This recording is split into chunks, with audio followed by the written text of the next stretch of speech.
Herkese merhaba, kanalıma hoş geldiniz. Bugün sizlerle kalp çanta çalışacağız arkadaşlar. Farklı bir teknikte çalışacağız. Bu sebeple çantamız daha sert ve tok duracak. Yani ince bir kağıt iple bile çok kolay çalışabileceğiniz bir çanta modeli olacak. Ben iki farklı ip türüyle çalıştım. Biri simli makrome ip, biri de kağıt ip arkadaşlar. Bakın kağıt ipte bile ne kadar tok, kalın ve sert göründüğünü gösterebilirim sizlere. Burada da simli makrome iple çalıştım. Bugün hem bu ipi çok sevdim, bunu sizlere tanıtacağım. Hem de bu iple çalışacağız. Farklı bir rengini yapacağız. Hemen ipim hakkında bilgi vereyim arkadaşlar. Molly'nin Vela ipi çıkmış. Bunu ben tuhafiyede yeni keşfettim ve görür görmez aşık oldum diyebilirim. İnanılmaz güzel bir kalınlıkta ve çok kolay bir örümü var. Reklam değildir arkadaşlar. İplerimi tamamıyla kendim temin ediyorum. Ama bunu size tavsiye etmek istedim. Bakın oldukça tok ve güzel, inanılmaz güzel renklerini yapmışlar. Hemen gösteriyorum sizlere şimdi.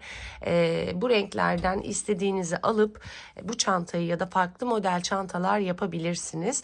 Bakın oldukça tok duruyor ip.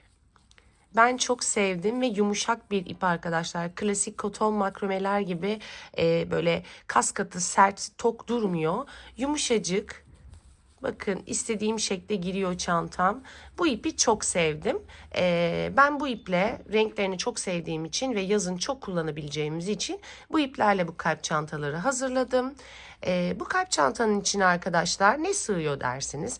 Aslında burada amaç bunu hani dışarı çıkarken yandan takıp çıkıp içine istediğimizi doldurmak değil. Bu normal büyük bir çantanız olur. Cüzdanınızı bulmakta zorlanırsınız. İçerisine kartınızı, paranızı, kart vizitliğinizi koyarsınız.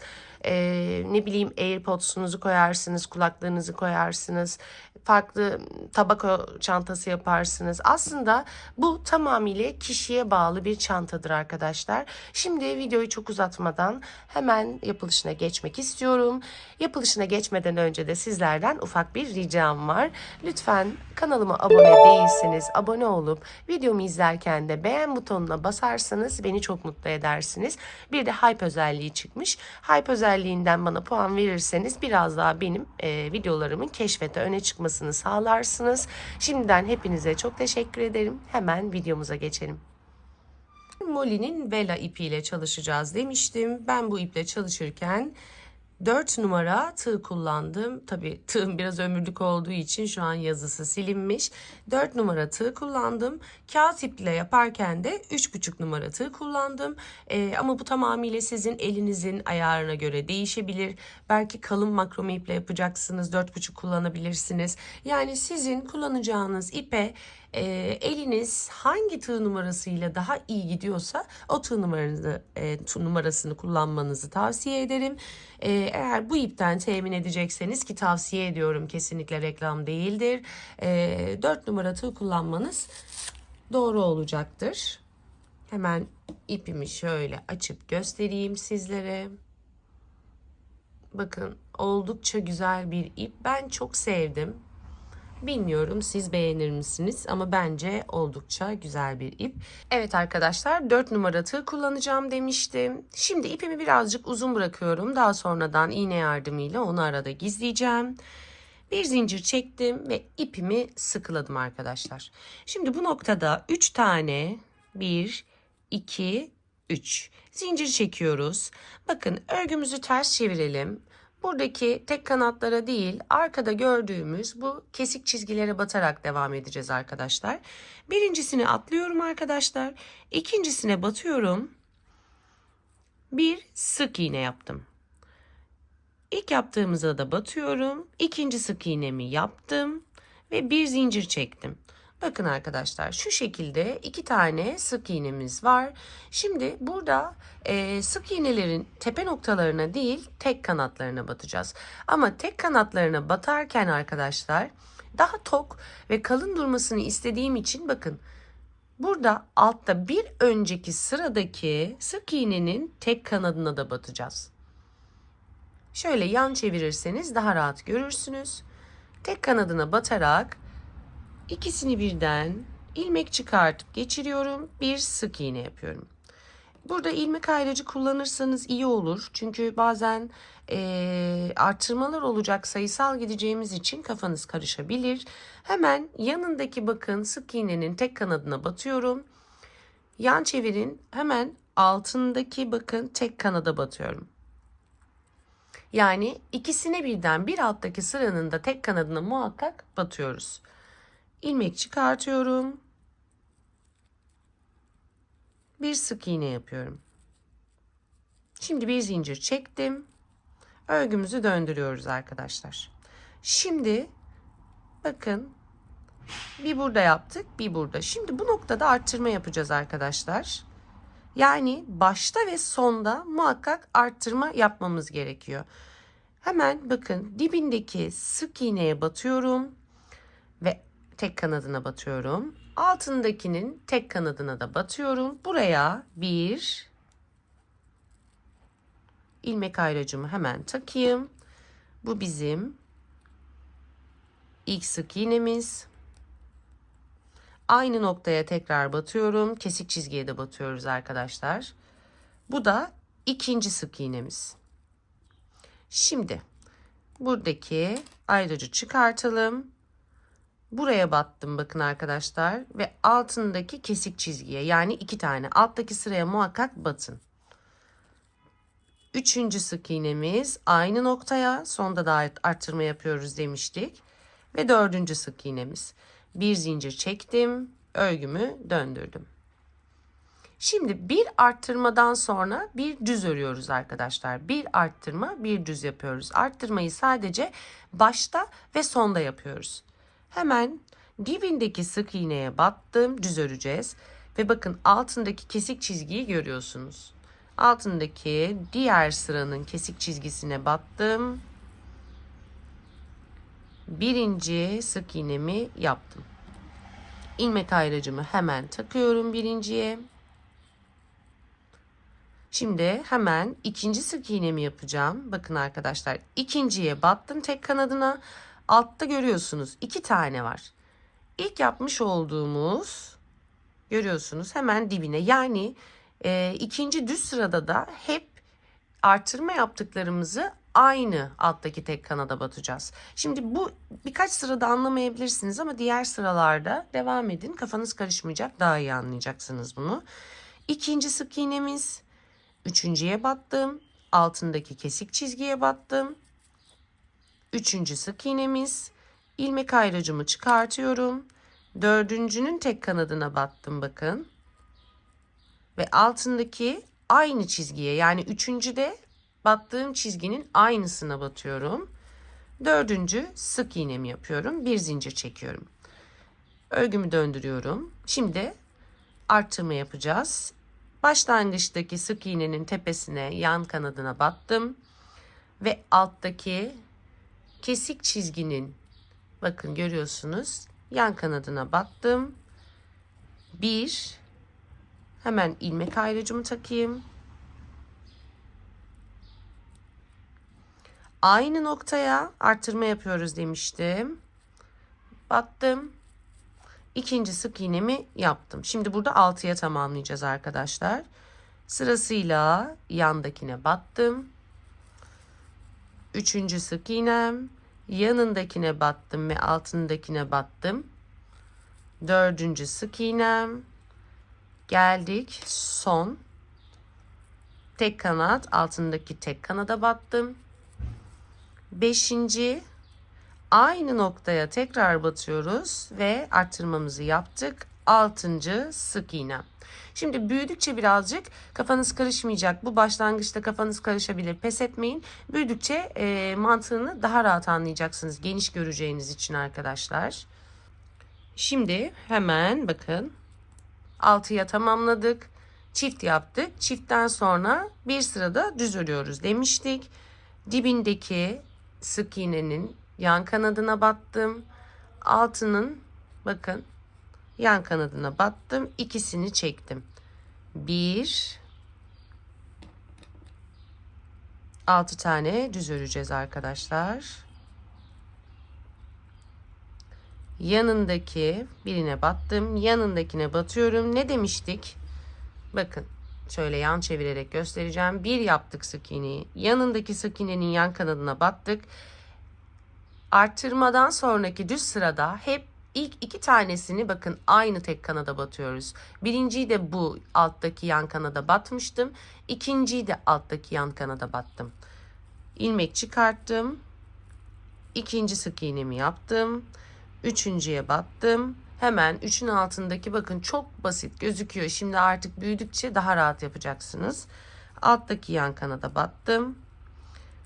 4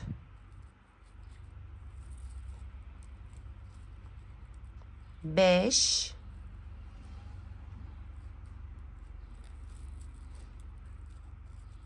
ve sonuncu 6. Aynı kanada batıyoruz bakın arkadaşlar. Başta ve sonda arttırmayı hep aynı alt kanada batacağız. 6. Evet, şimdi arkadaşlar arttırma yapıyoruz. 8'e tamamlayacağız. Hemen bakın. Yan kanat, alttaki yan kanat. 1. Aynı noktaya batıyorum. Aynı noktaya bakın. 2. 2 tane sık iğne yaptım. Birincisine ilmek ayracımı takıyorum.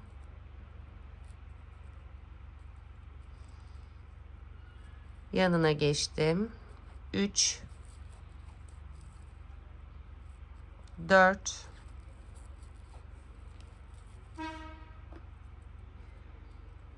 5 6 sona çift batıyoruz ve 8'e tamamlayacağız. 7 ve 8.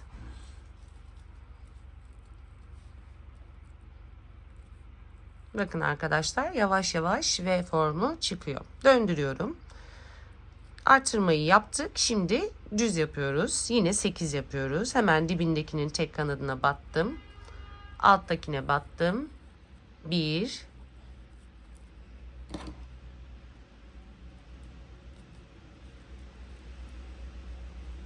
aynı noktaya arttırma yapmıyorduk. 1 yanındakine batıp aynı kesik çizgiye arkadaki, yani birinciye arkada ne battıysak ikincide de aynı yere batıyoruz arkadaşlar. 2 3 4 5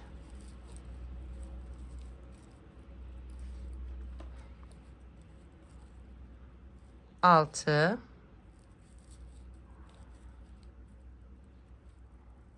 7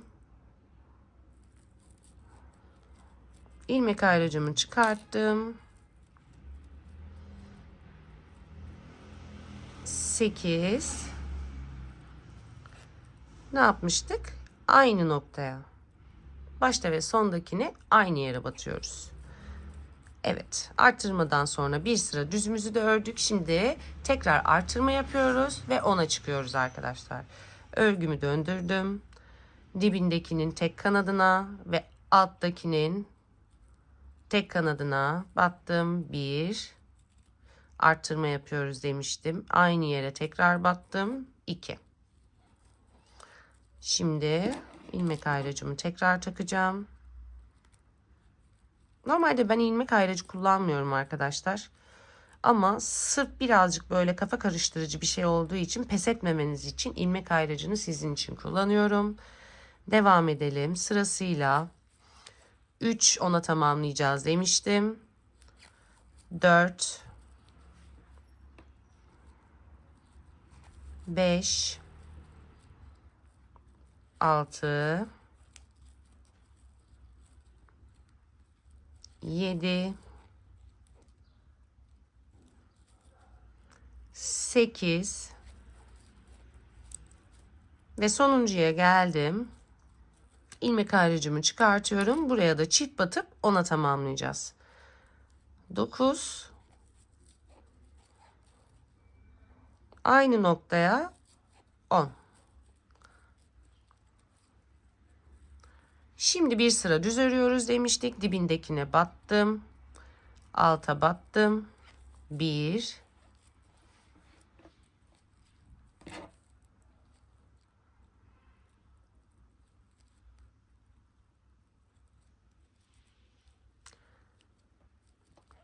yanındakine 2 ama alttaki ilk battığımızın aynı noktasına. 2, 3, 4, 5, 6, 7,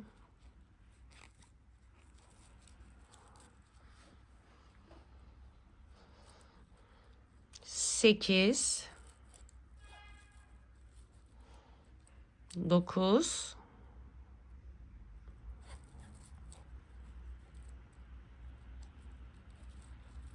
10 ayrıcımı çıkardım.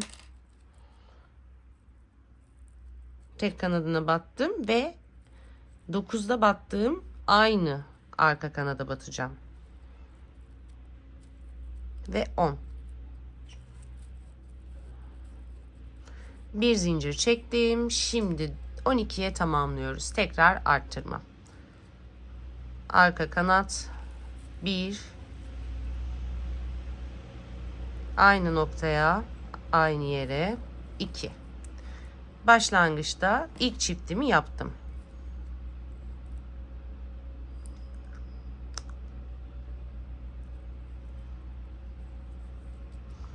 Şimdi tek batarak devam ediyoruz.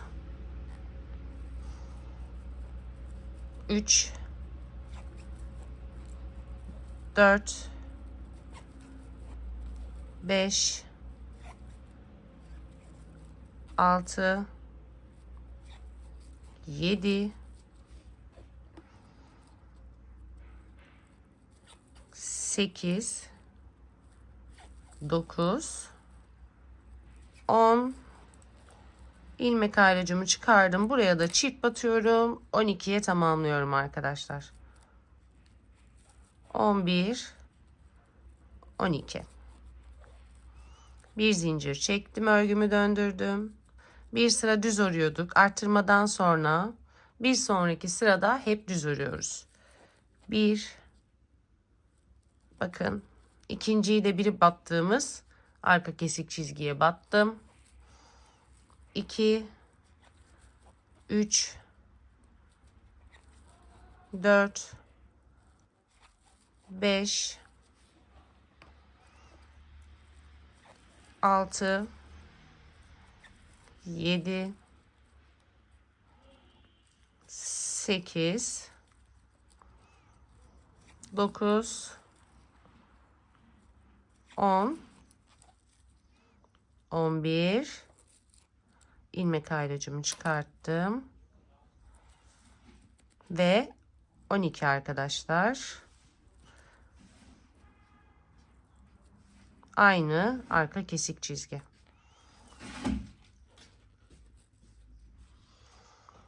Bir zincir çektim.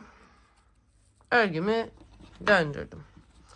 Şimdi 12 yaptık. Şimdi bu sıradan sonra videoyu da kesmek istemiyorum aslında. Bir yere kadar biz beraber gidelim.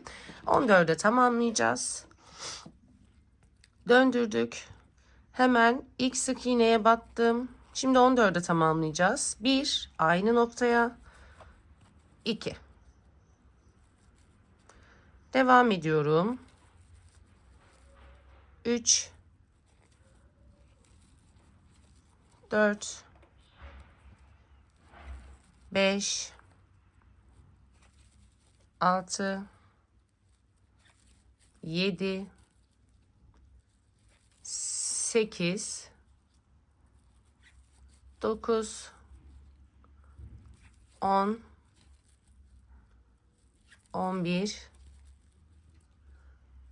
12, son 12. Bakın arkaya da battım. 13, Aynı noktaya tekrar arttırma yapıyoruz. 14. Şimdi 14 oldu. Bir sıra düz örüyorum arkadaşlar. Alttaki kesik çizgi. Bir. Aynı kesik çizgi. 2. 3. 4. 5. 6. 7. 8. 9. 10. 11. 12. 13. Son arkadaşlar. Son sık iğnem.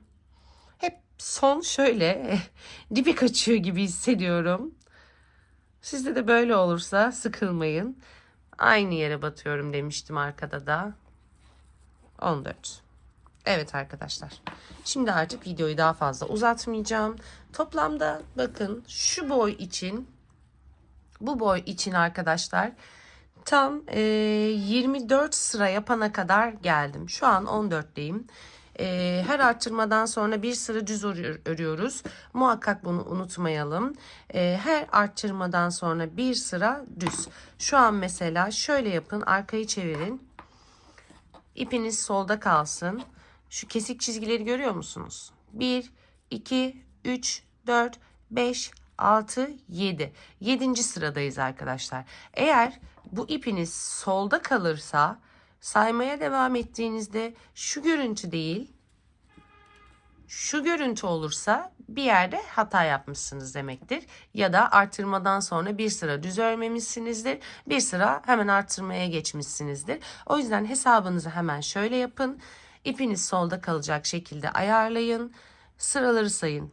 1, bakın ters sık iğneler gözüküyor. 1, 2, 3, 4, 5, 6, 7. Şu an 7. sıradayım. 8. sıraya geçeceğiz. 7. sırada arkadaşlar ne yaptık biz? 14'ü yaptık. 14'ü çift yaptıktan sonra üstüne de bir sıra 14 geçtik. Yani 7. sıra bitti. Şimdi örgümüzü döndürdük. 8. sıraya geldik arkadaşlar. 8. sırada da 14'ü 16 yapacağız. 18 yapacağız. 20 yapacağız. 22 yapacağız ve 24'te bir sıra düz ördükten sonra buluşalım arkadaşlar. Evet arkadaşlar, şimdi toplamda ben 24 tane sık iğne olana kadar artırmamı yaptım.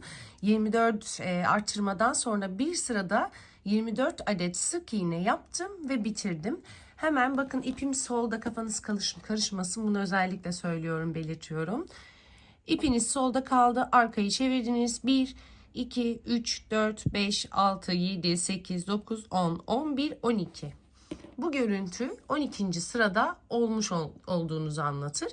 Eğer ters sık iğnelere baktığınızda daha fazlaysa bir yerde bir yanlışlık yapmışsınız veya şu görüntü varsa, bakın şöyle bir sık iğne görüyorsanız yine bir yerde yanlışlık yapmış olmanız gerekiyor. Hemen arkaya çevirin. İp solda kalsın. 12. sırayı bitirdik arkadaşlar. 24 tane de sık iğnemi ördüm. Geldim. Şimdi artık bir sıra düz öreceğiz. İlmek ayracımı çıkartıyorum. 24 tane sık iğnenin üstünden bir sıra düz geçiyoruz tekrar. Yani 12. sıradayız demiştik. 13. sırada arkadaşlar düz olacak. Hemen bakın, alta battım, ilmek çıkardım. Bir sık iğne yaptım. İlk sık iğneme ilmek ayracımı takıyorum hemen. Sırasıyla aynı yere batıyoruz demiştik ya, hani hatırlıyorsunuz. Burada aynı noktaya batmıyoruz arkadaşlar. Çünkü düz öreceğiz. Arttırma veya eksiltme yapmadığımız için biri normal battım. 2'yi de normal batıyorum. 2, 3, 4, 5, 6, 7, 8, 9, 10, 11, 12, 13, 14, 15, 16, 17, 18, 19, 20, 21, 22, 23 ve son arkadaşlar 24. Bir zincir çektim. Örgümü ters çeviriyorum. Evet arkadaşlar. Şimdi bakın. İpimiz solda kalıyor demiştik. Gördünüz mü görüntüyü? Burada bir sık iğne görüntüsü var. Ters sık iğneyi görmüyorum. Bir sıra daha tamamlayın lütfen. Yani 13. sırayı ne demiştim? Sadece 24 aynen 24 tane yapıyoruz demiştik. Bir sıra 24 sık iğne yaptım. Şimdi bu sırayı da dümdüz sık iğne yaparak devam ettiriyoruz.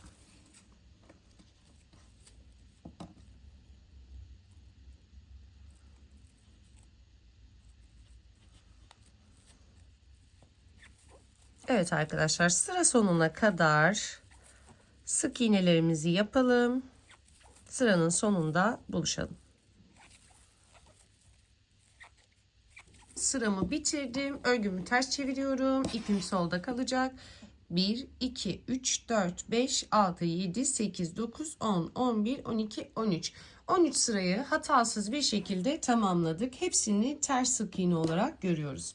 Şimdi arkadaşlar geldik kalbimizin çıkıntısını yapmaya. Öncelikle bu bölümü yapacağız. Şimdi artık kalp kısmımız bitti. Kalbi daha büyük istiyorsanız arkadaşlar bu bir sırada düz sık iğneyi yapmadan biz 24'te bitirdik. Siz dilediğiniz kadar bunu uzatabilirsiniz. Atıyorum 30'a kadar bile gelebilirsiniz. Yani kalbi büyütmek tamamıyla buradaki arttırmalarda kaldı. Ben 24'te bitirdim. Benim için çünkü bu boy kullanabilirliği açısından ideal. Ama siz daha büyük bir kalp çanta isterseniz bunu arttırma kısmında dilediğiniz kadar uzatmalısınız. Şimdi hemen kalbimizin bir kısmını yapacağız. Bir zincir çektim. Örgümü ters çevirdim. Toplamda arkadaşlar 12 tane. 2'ye bölüyoruz çünkü burayı. Sayacaksınız. Daha büyük yaptınız diyelim. 2'ye böleceksiniz orta kısmı arkadaşlar. Şimdi bizim 24'te böldük ve 12 tane yapmamız gerekiyor. Aynı mantıkla arkadaşlar. Düz örüyoruz. Birinci sık iğnelerin yan kanatlarına battım. 1, 2, 3, 4, 5, 6, 7, 8, 9, 10, 11 ve 12 arkadaşlar. 12 tane sık iğne yaptık. Bir zincir çektik. Örgümüzü ters çeviriyoruz. Şimdi arkadaşlar eksiltme arttırma yapmıyorum. Tekrar düz bakın bir 12 daha örüyorum. 1, 2, 3, şu birinciye ilmek ayrıcımı takayım.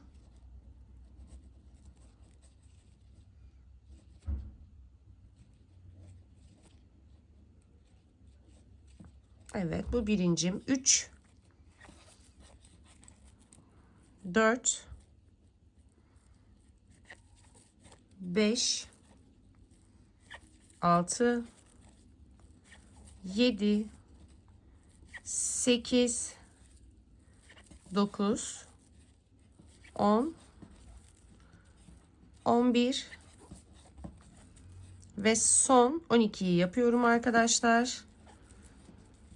Bir zincir çekiyorum, örgümü ters çeviriyorum. Hemen dibindeki sık iğneye battım.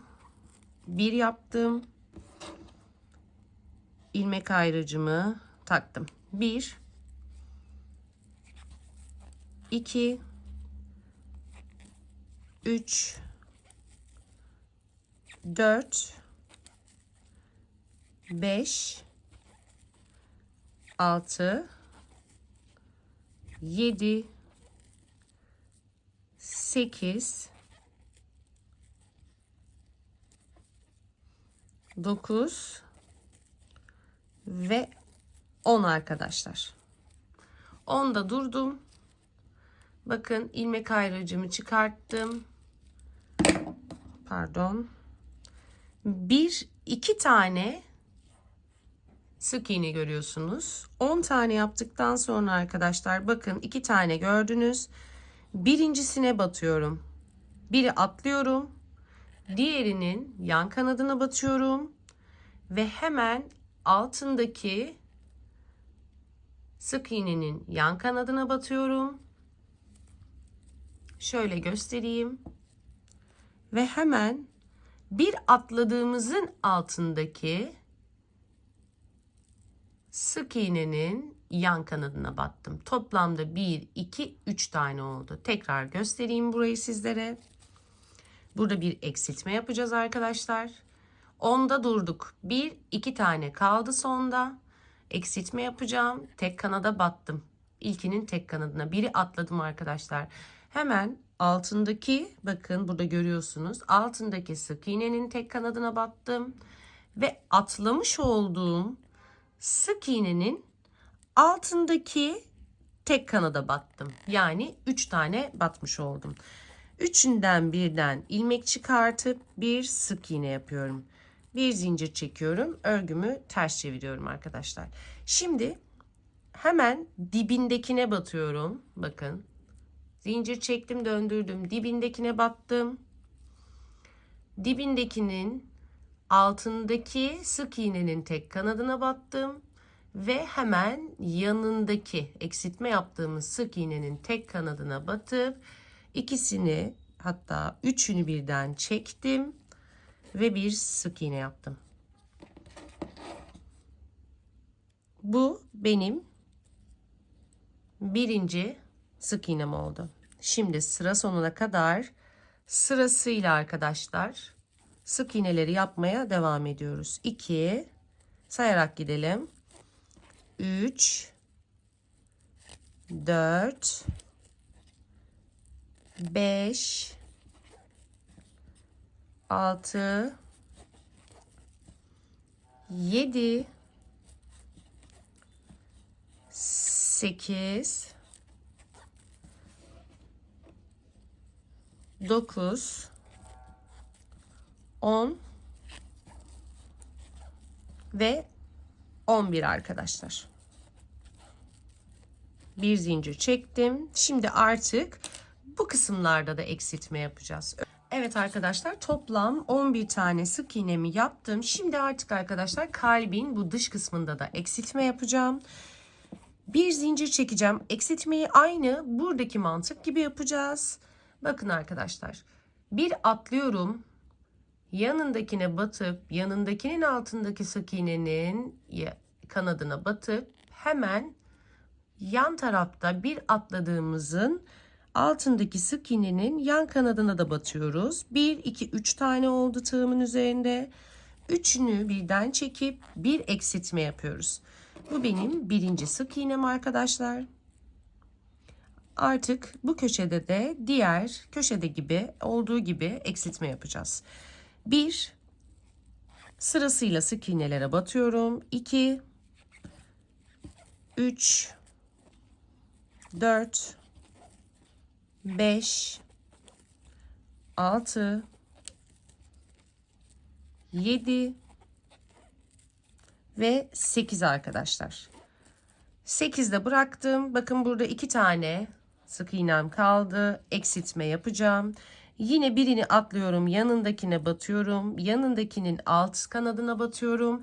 Ve atlamış olduğumuz sık iğnenin alt kanadına batıp, yani bir altındaki sık iğnenin kanadına batıp üçünü birden çekip sık iğne yapıyorum. Bir zincir çektim. Örgümü ters çeviriyorum. Hemen bakın dibindeki sık iğnenin, burada atlamıyoruz, dibinin tek kanadına batıp altındaki ve yanındaki tek kanadı yine aynı mantıkla alıp hepsinin içerisinden geçirip bir sık iğne yapıyorum. Bu benim birinci sık iğnem.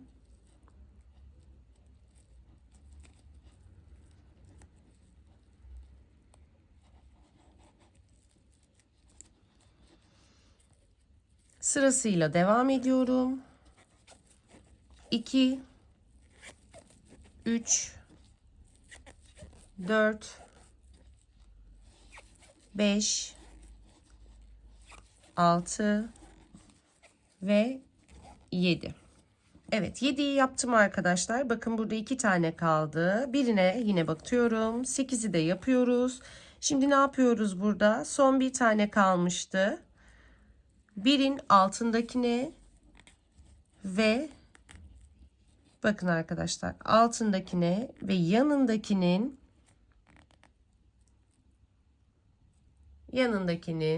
alt sık iğnenin yan kanadına batıyorum. İlmek çıkartıp bir sık iğne yapıyoruz. Şimdi bu noktada bir zincir çektim. Örgümü ters çevirdim. Bakın arkadaşlar, tekrar eksiltmemi yapacağım. Biri değil, yanındakine batıyorum. Yanındakinin altına ve atladığımızın altındaki yan kanada batıp bir, sırasıyla 2 3 4 5 ve 6 tane yapıp şimdi bu sık iğneye bu ilmek ayracını çıkartıp 2 sık iğne vardı. Birini atlıyoruz, diğerine altına ve atladığımızın altındaki yan kanada batıp bir sık iğne yapıyoruz. 1 2 3 4 5 6 7 tane sık iğneye tamamladık arkadaşlar. Bir zincir çekiyorum. Örgüyü ters çeviriyoruz. Dibindekine batıp dibindekinin altına batıp ve yanındakine batıp aynı mantıkla bir sık iğne yaptım. 2 3 4 5 ve 6 arkadaşlar. 7.'yi de bakın ne yapıyorduk biz? 7.'ye battım, altındakine ve yanındakine battım. Bir sık iğne yaptım. Evet arkadaşlar.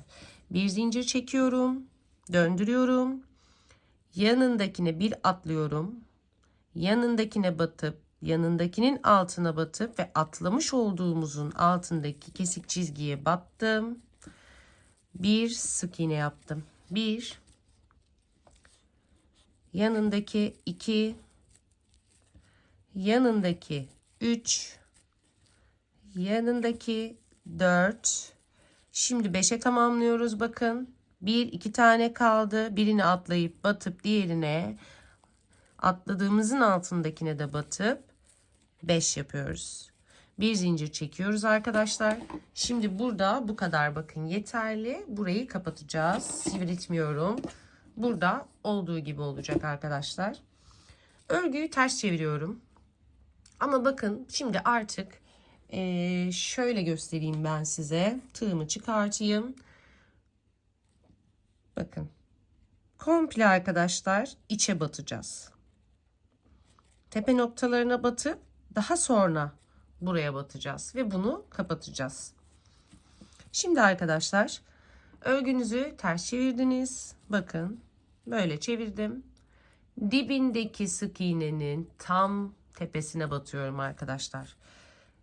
Hemen arkasındaki kesik çizgiye ve yanındaki kesik çizgiye batıp hepsini birlikte çekip birinci sık iğnemi yaptım. Şimdi arkadaşlar yanındakinin tam bildiğiniz hepsine tepe noktasına batıp altındakine batıyorum. İkinci sık iğnemi yapıyorum. Üçüncüye battım. Altına da battım. Sık iğne yaptım. Dördüncüye batıyorum. Altına da battım arkadaşlar. Dördüncü sık iğnem. Beşinciye battım. Beşincinin bakın eksiltme yapmıştık ya. Beşincinin altı burası. Buraya ve hemen yanındakinin alt kanadına batıp beşinci sık iğnemi de yapıp bu noktada bitiriyorum arkadaşlar. Bir zincir çektim ve bitti. Bakın solda kaldı ipimiz. Örgümü çevirdim. Ne yapmıştık biz? Sayalım tekrar. 1, 2, 3, 4, 5, 6, 7, 8, 9, 10, 11, 12, 13 tane düz örmüştük.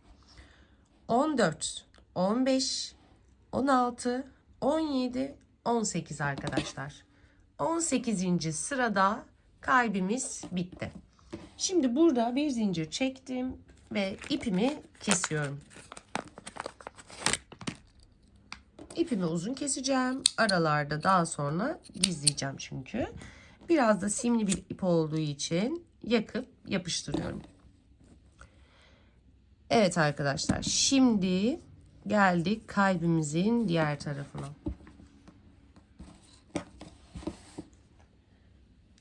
Şimdi arkadaşlar kalbin diğer tarafını yaparken dıştan başlamayacağız ki görüntü aynı olsun. Biz ne yapmıştık? İpimiz solda kalmıştı. Hep düzümüz burasıydı bizim arkadaşlar. Şimdi kalbimiz buradan başlayacak. Buradan başlamayacak. Eğer böyle yaparsak örgümüzün duruş şekli farklı olur. Çünkü biz hep bakın ters sık iğne ile bitiriyorduk. Şunu görmüyorduk. O yüzden buradan başlarsak görüntü bozulacak. İç kısımdan başlamamız gerekiyor. Bakın hiç zincir çekmiyorum. İpimin bunun da ucunu yakayım. Biraz ipi uzun bıraktım. Arkada gizleyeceğim. Bakın hemen burada yapmıştık ya. Bitirmiştik 12. Tekrar 12 sayacağız. Hemen dibindeki sık iğnenin yan kanatlarına, altındaki yan kanada da battım. İpimi buradan çıkarıyorum. Bir zincir çekiyorum. Aynı noktaya tekrar batıyorum arkadaşlar. Ve bir sık iğne yapıyorum. İpimi biraz kısa ipi çekiyorum. Bu kısa ipi arada gizleyeceğim. 1 2 3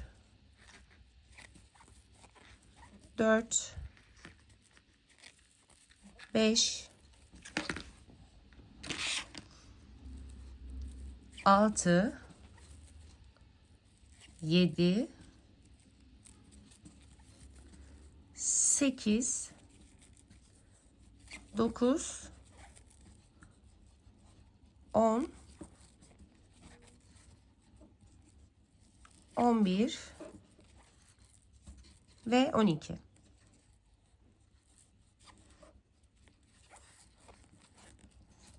Bir zincir çekiyorum arkadaşlar. Örgümü ters çeviriyorum.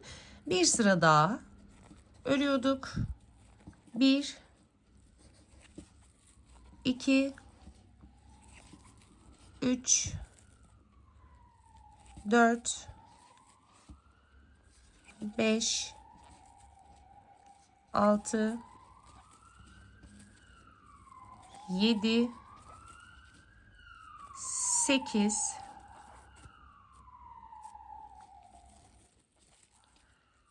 9 10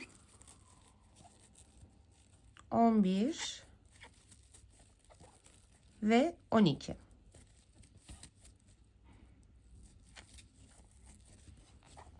Bir zincir çektim. Şimdi arkadaşlar burada 12 bir sıra örmüştük. Daha sonra bu köşede eksiltme yapmamıştık. Burada eksiltme yapmıştık. Ama tersten geldiği için, biz buradan başladığımız için şimdi döndüğümüzde burada eksiltme yapmamız gerekiyor. Çünkü biz buradan gelmiştik. Burada eksiltme yapmıştık ama buradan başlayacağımız için burada eksiltme yapmamız gerekiyor arkadaşlar. O yüzden bu kısmı kafanız karışmasın diye tekrar detaylı göstereceğim. Bakın arkadaşlar. 1, 2. İkinciye batıyorum. İkincinin altına da batıyorum. Ve atladığımızın alt kanadına da batıp burada bir eksiltme yaptım. 1 sırasıyla 2, 3, 4, 5, 6, 7, 8, 9, 10 ve 11. Düz örmüştük burayı da başlangıçta hatırlarsanız. Bir zincir çekiyorum. Örgümü ters çeviriyorum. Şuradaki ip kafamızı karıştırmasın. Bunu kesiyorum ve aradan çıkmaması için yakıyorum arkadaşlar. Evet. Şimdi arkadaşlar, buradan eksiltmemi yaptım, buraya geldim. Bakın bir sıra geldik. Şimdi burada eksiltme yapmayacağız. Dönüşte eksiltmemi yapacağım. Çünkü burada eksiltme yapmamıştım. Bir üst sırada eksiltmemi tamamlamıştım. Eksiltme yapmıyoruz. 2, 3, 4, 5, 6, 7, 8, 9,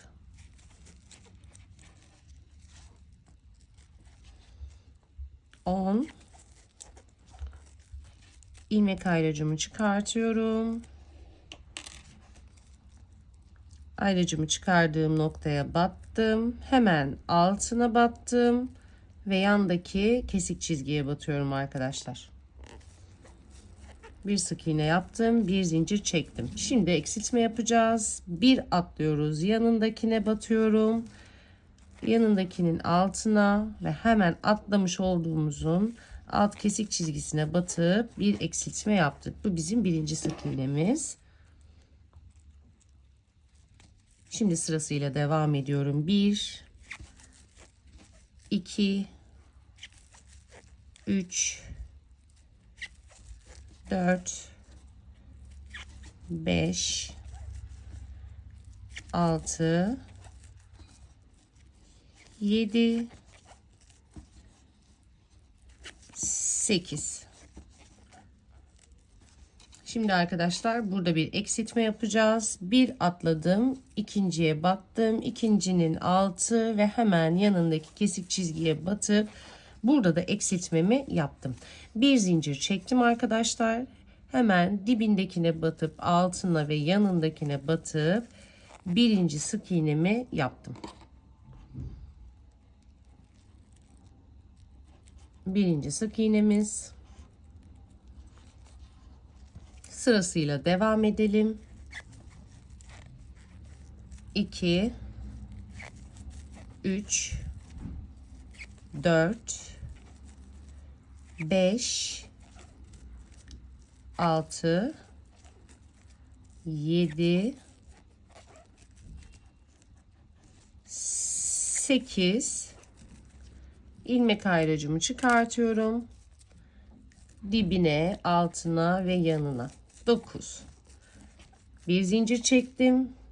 Bir atladım, yanındakine battım. Birinci sık iğnemi yaptım. 2, 3, 4, 5, 6. İlmek ayracımı çıkartıyorum. 2 tane kaldı. Bakın burada. Birini atladım. İkinciye battım. Ve 7. Bir zincir çekiyorum. Dibindekine batıyorum. Altına ve yanına battım. Bir sık iğne yaptım. İlmek ayracımı takıyorum. 2 3 4 5 6 ve 7 arkadaşlar. Bir zincir çekiyorum. Biri atlıyorum. İkinciye battım. Eksiltmemi yapıyorum. Bir sık iğne yapıyorum. 1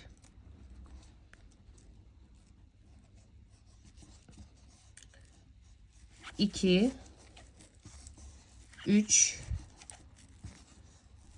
4 eksiltme yapacağım arkadaşlar. 2 tane kaldı sık iğnem. Bir atladım, diğerine battım ve 5. Bir tane zincir çekiyorum arkadaşlar. Ne yapıyorduk?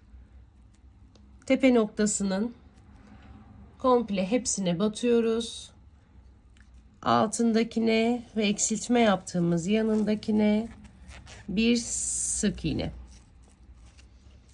Tepe noktasına komple batıp arkadaki kesik çizgiye 2. Tepe noktasına komple battık. Arkadaki kesik çizgiye 3. İlmek ayracımı çıkartıyorum artık. 4. Ve bu şekilde batıyoruz demiştik. 5. Bir zincir çektim ve örgüm bitti arkadaşlar. Şimdi bu noktada ipimi yine arada gizleyeceğim için uzunca kesiyorum ve çekiyorum. Şimdi arkadaşlar hemen sayalım. Ne demiştik? Döndürüyoruz. İpimiz bu tarafta kalıyordu. 1, 2, 3, 4, 5, 6, 7, 8, 9, 10, 11, 12, 13. 13 sıra bizim dümdüz ördüğümüz yerde. 1, 2, 3, 4, 5. 1, 2, 3, 4, 5. Bakın hiçbir kusur yok. Solda da sağda da 5 sıramızda yapmışız. Bakın şu şekilde de birleştirdiğimizde karşılıklı hizaya getirelim. Bakalım. Tüm ilmekleri bakın zaten birleştirme noktalarını şuradan anlıyoruz. Bu şekilde getirdim. Hiçbir kusur yok arkadaşlar. Eksiltmeyi doğru noktalarda yapmışız. Şimdi hemen bu kalpten bir parça daha yapıyoruz arkadaşlar. Şunları keselim. Biraz da ipim simli çıkabilecek bir ip olduğu için yakıyorum. Evet. Şimdi bunları, bu iplerimizi arkadaşlar iğne yardımıyla iç kısımlara geçireceğiz. Bu kalpten bir parça daha yapalım. Sonra kalbimizin birleştirmesini yapacağız. Evet arkadaşlar, 2 parça kalbimizi yaptık. Önü arkası fark etmiyor. Siz ne tarafın öne gelmesini istiyorsanız o tarafı öne getirebilirsiniz. Ben direkt şu düz kısımların, bakın hiç fark etmiyor demiştim. Burada mesela düz kısım değil, en üstte buradan yapmışım. Burada da hiç fark etmeyecek. Önemli olan duruşu düzgün, muntazam bir şekilde birleştiriyor olmanız. Şimdi bu iki parçayı birleştireceğiz arkadaşlar. Evet, ipimizi elimize aldık arkadaşlar. Öncelikle ilk parçanın bakın 1, 2, 3, 4, 5 tane sık iğnemiz vardı. Hemen ilkinin tepe noktasına batıyoruz. Daha sonra buradan da bakalım 1, 2, 3, 4, 5. Hemen burada da 5.'nin içine battım. İpimi uzun bırakacağım. Daha sonra birleştirmeden sonra ipimi gizleyeceğim arkadaşlar. Buradan bir ilmek çıkartıp bir zincir çekiyorum. Şimdi bir zincir çektikten sonra arkadaşlar bakın şu karşılıklı gelen burada kesik kesik çizgiler var, görüyorsunuz. Şu çizgiler. Biraz daha netleştirmeye çalışacağım. İpin rengiyle alakalı belki çok net gözükmeyebilir. Şu çizgilere batacağız. şurada gördüğünüz bu kesik çizgilere batarak birleştirme yapacağız. Bir zincir çektim arkadaşlar. İlk olarak bakın hemen buradakine batıyorum ve karşıdaki kesik çizgiye batıyorum. İlmek çıkartıyorum. Bir kaydırma yapıyorum. Bir zincir çekiyorum. Hemen alta geliyorum. Altta gözüken bu kesik çizgilere karşılıklı batıyorum. İlmek çıkartıp kaydırma yapıyorum. Bir zincir çekeceğim. Hemen bir alttaki kesik çizgiye geliyorum. Karşılıklı gözüküyor zaten. Her sıranın sonunda bir kesik çizgi var. Kaydırma yaptım. Bir zincir çektim. İster bu şekilde yapın arkadaşlar, ister de hiç uğraşmayın. Zincir çekmeden direkt komple kaydırma yaparak da devam edebilirsiniz. Ben bu şekilde yapmayı düşünüyorum. Diğer çantamı da bu şekilde yapmıştım. Kesik karşılıklı iki çizgiye battım.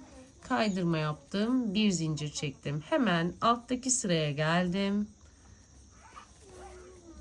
Kaydırmamı yaptım. Bir zincir çektim. Bir alttaki sıraya geldim. Hemen hemen aynı noktalar, bakın. Karşılıklı battım. Kaydırmamı yaptım. Bir zincir çektim. Alta atladım. Karşılıklı yan yan gözüken kesik çizgilere battım. Kaydırmamı yaptım. Bir zincir çektim. Bir alt sıraya geçtim arkadaşlar. Hemen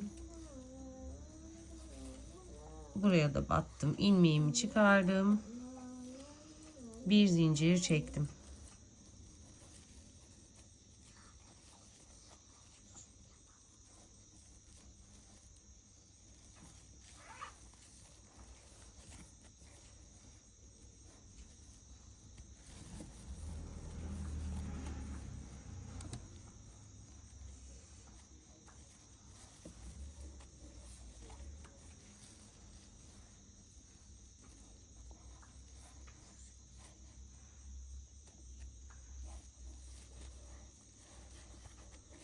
Evet arkadaşlar, görüntümüz bu şekilde olacak. Şu köşeye gelene kadar, buraya gelene kadar devam edelim aynı şekilde. Bu köşede arkadaşlar bakın 1 2 2 tane bizim zincir çekmiştik ya, yan kanatları var. Buralara batarak birleştireceğiz. Buralar bizim birleştirme noktamız. Buralara batarak alttan da birleştirme yapacağız. Şimdi buraya kadar gelelim, orada devam edelim. Burada başlangıç yerimize geldik. Burada hemen kanat görmeyebilirsiniz ama gördüğünüz ilk, bakın, sık iğnenin yan kanadı gibi gözüken noktalara batarak buradan da bir kaydırma yapacağız ve bir zincir çekeceğiz. Şimdi bakın, buradaki zincirin tek kanadı, buradaki zincirin tek kanadı, battım, kaydırmamı yaptım, bir zincir çektim, yanındakine geldim, ona da batıyorum arkadaşlar ve arkadaki diğer zincirin tek kanadına da batıyorum, kaydırmamı yapıp bir zincir çekiyorum. Şimdi geldik hemen diğer tarafa arkadaşlar. Burası önemli, lütfen burada eksik yapmamaya çalışın. Mümkünse buradan itibaren batacağınız yerleri bakın şu şekilde karşı karşıya hizalamaya özen gösterin. Bunu yaparsanız atlamazsınız, öyle diyeyim sizlere. Şu şekilde batacağınız noktaları karşılaştırın.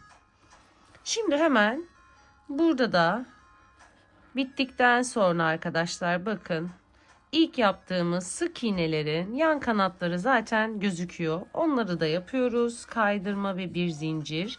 Geldik hemen bir üste,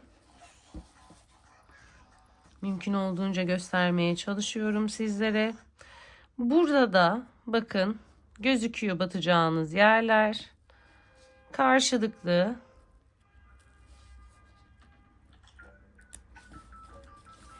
gelecek şekilde, şunu alamadım, şuradan alayım.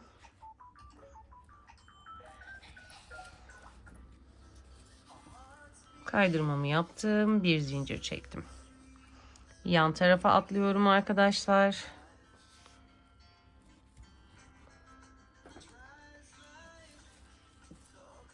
Kaydırmamı yaptım. Bir zincir çektim.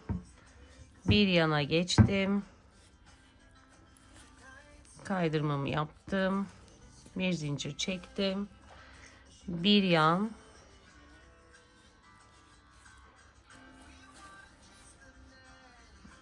Kaydırma. Bir zincir.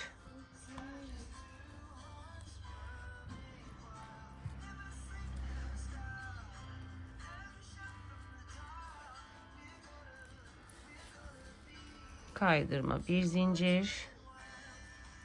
Sırasıyla devam ediyoruz. Kaydırma, bir zincir.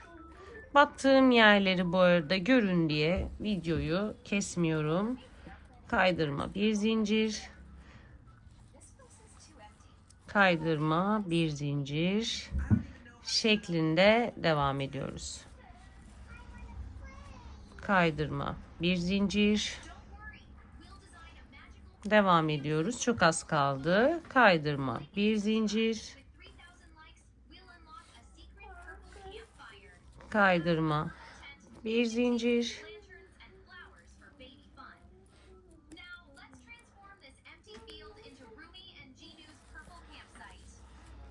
Kaydırma, bir zincir.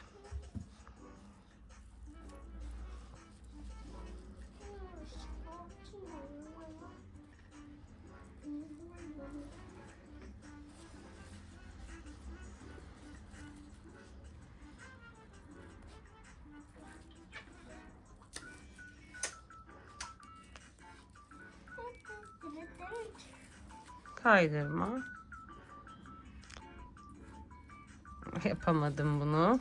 Kaydırma, bir zincir. Devam ediyoruz.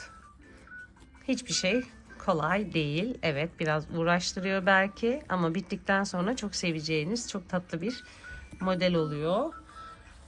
Evet arkadaşlar, çok az kaldı. Hemen buraya da batıyorum. Son noktaya batıyorum. Burada da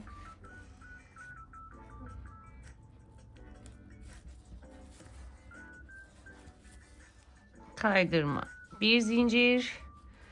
1 2 3 4 5. sık iğnenin içi, 1 2 3 4 5. sık iğnenin içi.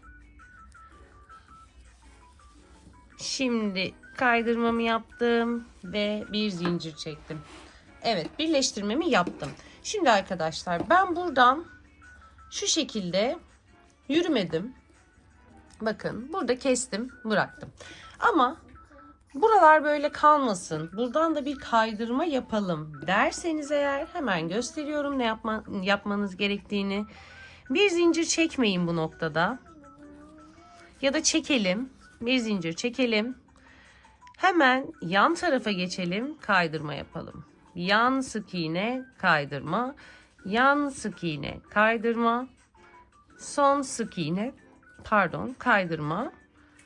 Daha sonra birleştirme yaptığımız şu noktalara batarak şu şekilde kaydırma yapabilirsiniz.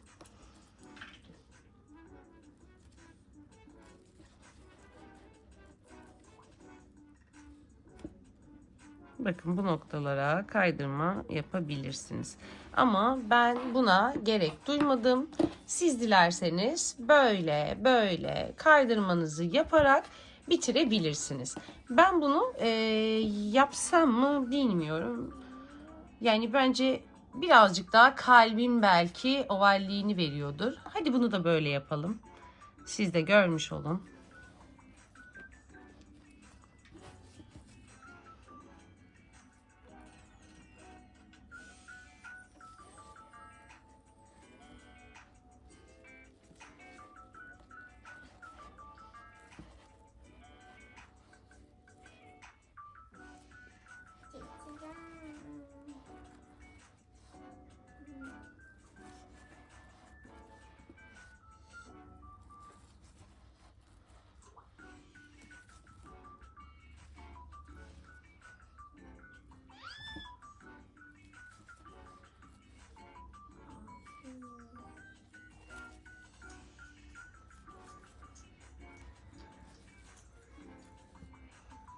Sık iğnenin içine battım arkadaşlar. Yanına devam ediyorum.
Son sık iğneye de batıyorum. Evet, bu noktada ipimi keseceğim artık.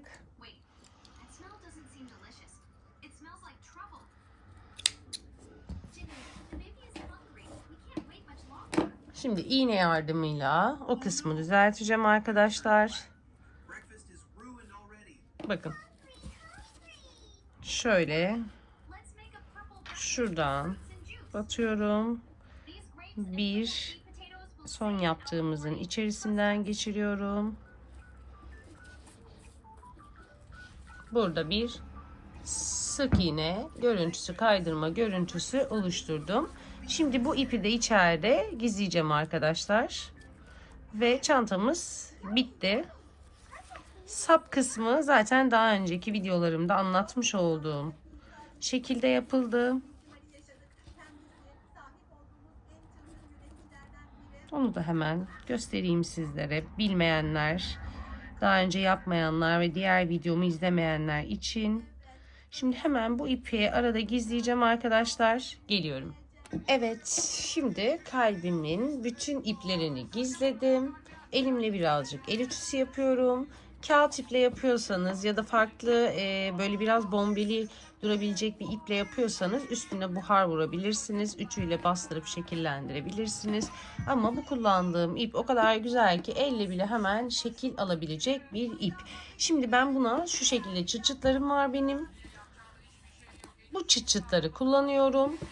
Buraya bu çıt çıtlardan takacağım ama siz dilerseniz farklı bir şey kullanabilirsiniz. Bu kalbim oluştu. Şimdi arkadaşlar bu kalbin sapını da bakın daha önce sizinle birçok videomda paylaşmış olduğum bu modelden yaptım. Ama altın renginin sapını elimde benim bir tane deri bir sapım vardı. Onu kullanarak yapacağım. O yüzden ben şimdi sadece size ölçü ve sapı nasıl yaptığımı göstereyim. Bunu biliyorsunuzdur ama yeni başlayanlar için, bilmeyenler için ufak bir hatırlatma. Bir zincir çektim. İpimi sıkıladım arkadaşlar. İki zincir çekiyorum. Birincisinin yan kanalına batıp ilmek çıkartıyorum. Tığımın üzerinde 2 ilmeğim var. İkisini birlikte çekiyorum. Örgümü yani özür dilerim sapımı şöyle hafif yan çeviriyorum arkadaşlar. Bakın burada gördüğünüz yan kanada batıyorum ve daha sonra ilk yapmış olduğum zincir çektiğimiz yerin diğer yan tarafına batıyorum. İlmek çıkartıyorum ikisinden beraber. Sonra ikisini birlikte çekiyorum. Yan döndürüyorum. İki tane kesik çizgi görüyorsunuz. Bu çizgiye batıyorum. İlmek çıkartıp ikisinden geçiriyorum. Tekrar ikisinden geçirip döndürüyorum. Yandaki iki noktaya batıp ilmek çıkartıyorum. İkisini beraber çekiyorum. Döndürüyorum. Yandaki ikiliye batıyorum. İlmek çıkartıp İkisini birden çekiyorum. Döndürüyorum. Yandaki ikiliye batıp ilmek çıkarıp ikisini birlikte çekiyorum. Bu istediğiniz uzunluğa gelene kadar bu şekilde devam edecek arkadaşlar. Dönüyoruz. Dönüyoruz. Dönüyoruz. Bakın döne döne bu şekilde bir sap oluşturuyoruz. Ben bu kalp çantayı biraz daha üstte düşündüm. Yani hani göğüs kafesinin altında böyle bel kemiğinde kalmayacak bir şekilde ayarladım. Ben bu şekilde takmaktan çok keyif aldım. O yüzden sapları bakın buraya diktim bu arada. Nereye diktiniz derseniz sapları da bu köşelere diktim. Toplamda 105 santim yaptım ben sapımı. 100 ve 105 santim arasında yapın. 110-115 çok fazla uzun olacak ama tabii ki bu sizin zevkinize kalmış bir şey. Siz nerede durmasını istiyorsanız o şekilde yapabilirsiniz. Evet arkadaşlar, videom buraya kadardı. Sapımı ben dediğim gibi bu çantada bu sapı kullanmayacağım. Gold sap yapmayacağım. Deri siyah bir ipim vardı. Siyahla kombinleyeceğim ve buraya bir tane çıt çıt takacağım arkadaşlar. Aynı bunun gibi. Şimdi artık burada yapmamız gereken hiçbir şey yok. Burada bütün püf noktalarını gösterdim diye düşünüyorum. Takıldığınız yerler varsa yorumlarda benimle paylaşabilirsiniz. Kaydırmasız bu şekilde duruyor. Kaydırmayı da beraber yaptık. Bu şekilde duruyor. Siz hangisini beğendiyseniz, hangisi sizin hoşunuza gittiyse arkadaşlar onu yapabilirsiniz. Videomu umarım beğenmişsinizdir. Tekrar söylüyorum. Beğendiyseniz beğen butonuna basıp kanalıma abone değilseniz abone olursanız beni çok ama çok mutlu edersiniz. Bir sonraki videoda görüşmek üzere. Sizleri çok seviyorum. Hoşça kalın.